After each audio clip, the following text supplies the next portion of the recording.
इस अध्याय में बताया गया है कि भूमि व्यवस्था, कर प्रणाली और प्राथमिकताओं ने गांवों के सामाजिक और आर्थिक ढांचे को कैसे बदल दिया। जब भूमि का स्वामित्व और करों की व्यवस्था में बदलाव होता है, तो इसका सीधा असर किसानों और मजदूरों पर पड़ता है। उदाहरण के लिए, अगर किसी गांव में करों की दर बढ़ जाती है, तो किसानों को अपनी फसल बेचने में कठिनाई होती है, जिससे उनकी आर्थिक स्थिति कमजोर हो जाती है। इस तरह औपनिवेशिकताओं का प्रभाव न केवल आर्थिक बल्कि सामाजिक ढांचे पर भी पड़ता है। इस अध्याय के माध्यम से हम समझ सकते हैं कि कैसे ये बदलाव ग्रामीण समाज के जीवन को प्रभावित करते हैं। ग्रामीण जीवन में कई पहलू होते हैं, जैसे कि कैसे लोग एक दूसरे के साथ मिलकर काम करते हैं और अपने समुदाय को कैसे संगठित करते हैं। इसके अलावा जाति व्यवस्था और स्थानीय नेतृत्व भी महत्वपूर्ण भूमिका निभाते हैं। जब हम औपनिवेशिकताओं की बात करते हैं, तो यह समझना जरूरी है कि यह अस्थिरता और संघर्ष का कारण बन सकती है। उदाहरण के लिए, अगर किसी गांव में जाति के आधार पर भेदभाव होता है, तो इससे वहां के लोगों के बीच तनाव बढ़ सकता है। इस तरह हम देखते हैं कि ग्रामीण समाज का जीवन केवल खेती तक सीमित नहीं है, बल्कि इसमें कई सामाजिक और आर्थिक पहलू शामिल हैं। ये समझना जरूरी है कि ये सभी तत्व मिलकर ग्रामीण जीवन को आकार देते हैं। इस दौरान किसानों के आंदोलन और स्थानीय विद्रोह जैसे घटनाएं उभरी, जो ग्रामीण असंतोष का परिणाम थीं।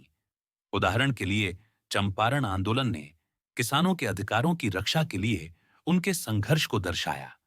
ग्रामीण समाज में जाति, परिवार और स्थानीय पंचायतें सामाजिक संगठन की नींव थीं।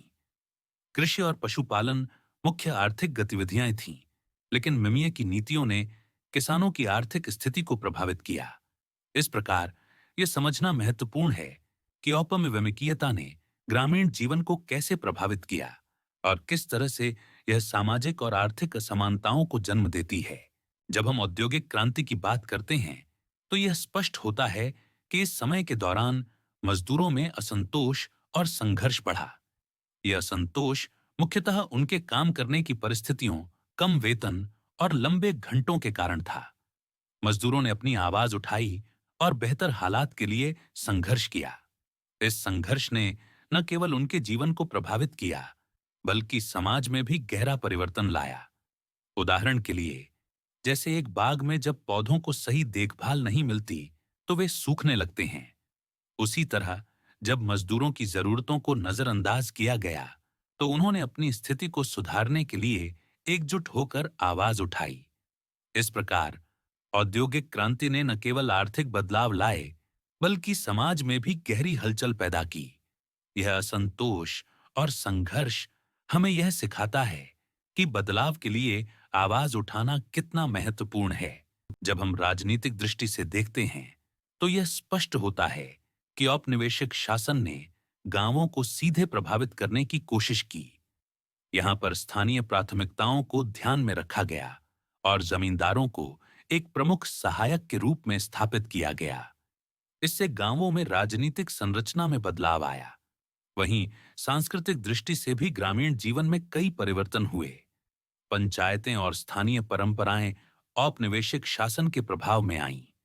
हालांकि सामाजिक और सांस्कृतिक गतिविधियां बनी रहीं, लेकिन इनका प्राथमिक नियंत्रण में होना महत्वपूर्ण था। उदाहरण के लिए, जैसे एक पेड़ की जड़ें मिट्टी में गहरी होती हैं, वैसे ही गांवों की सांस्कृतिक और राजनीतिक संरचना भी औपनिवेशिक प्रभाव से प्रभावित हुई।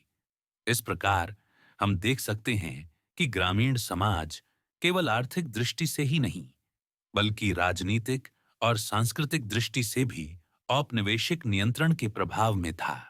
चंपारण सत्याग्रह ने यह साबित किया कि औपनिवेशिक विकास और ग्रामीण जीवन के बीच संघर्ष केवल स्थानीय स्तर पर नहीं, बल्कि यह एक बड़े राष्ट्रीय आंदोलन का हिस्सा भी बन सकता है। जैसे एक पेड़ की जड़ें जब मजबूत होती हैं, तो वह हवा और तूफान का सामना कर सकता है। ठीक इसी तरह चंपारण ने दिखाया कि ग्रामीण लोग अपने अधिकारों के लिए लड़ सकते हैं।